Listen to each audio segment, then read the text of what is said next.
자, 미생물의 생육에 영향을 주는 인자 5번째 온도 보도록 할게요.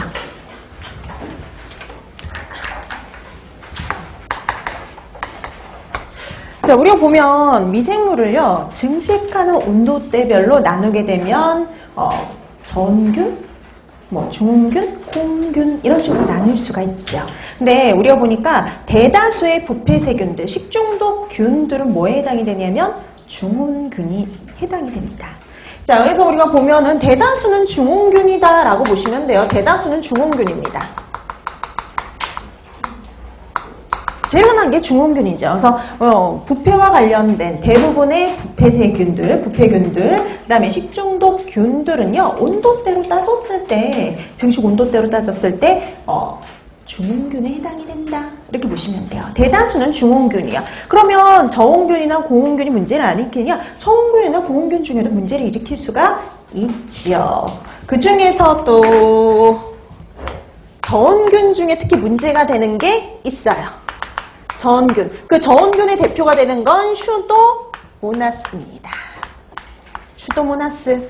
자, 이 저온균의 가장 대표가 되는 게 바로 이 슈도모나스인데요. 식품을 우리가 저온 조장할 때, 그러니까 냉장 보관할 때요. 식품을 냉장 보관할 때 부패시키는 대표적인 세균이 바로 뭐냐면 슈도모나스 이렇게 보시면 돼요. 이런 슈도모나스 같은 경우에는요. 거기도 세계에도 있지만 저온에서 단백질 분해력, 유지 분해력을 갖고 있어요. 그래서 단백질 유지 분해력이 있어서요. 식품의 부패를 일으키는 대표적인 세균이다 라고 보시면 됩니다. 이 슈도모나스가 또 대표적인 수종세균이에요. 또 대표적인 수종세균이란 말이죠. 그래서 수종세균들이 좀 뭐가 많으냐면은 저온균들이 많아요. 그러니까 우리가 보통 이런 육지에서 잘 생육하는 균들보다 이 물속에서 이렇게 잘 생육하는 균들이 저온균들이 훨씬 더 많습니다. 그래서 보통 이제 수종세균들이 저온균이 많은데 그의 가장 대표적인 게 슈도모나스라고 보시면 돼요. 그래서 여러분 앞에서 그 얘기도 했었죠. 이 슈도모나스가 가장 대표적인 수종세균이다 보니까 또 뭐에 되게 우점종이었냐면 어패류의 우점종이었죠. 그래서 이 슈도모나스가 보통 문제가 나올 때, 이 어패류의 우점종이다, 요거와 함께 저온균이 같이 나올 때가 많죠.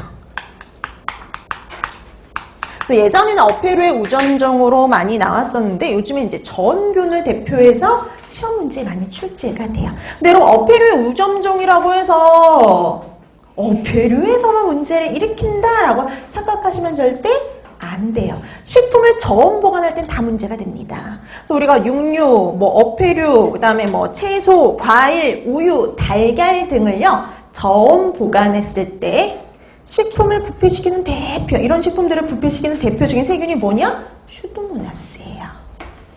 왜냐면 이 슈도모나스가 그 수종세균의 대표이기도 하지만은요, 토양에서도 발견되는 세균이기도 하거든요. 그래서 여러 군데에서 문제를 일으킵니다.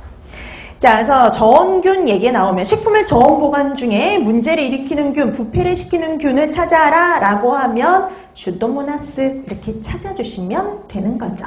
그러니까 이건 시험 문제 여러 번 출제됐던 것들이에요.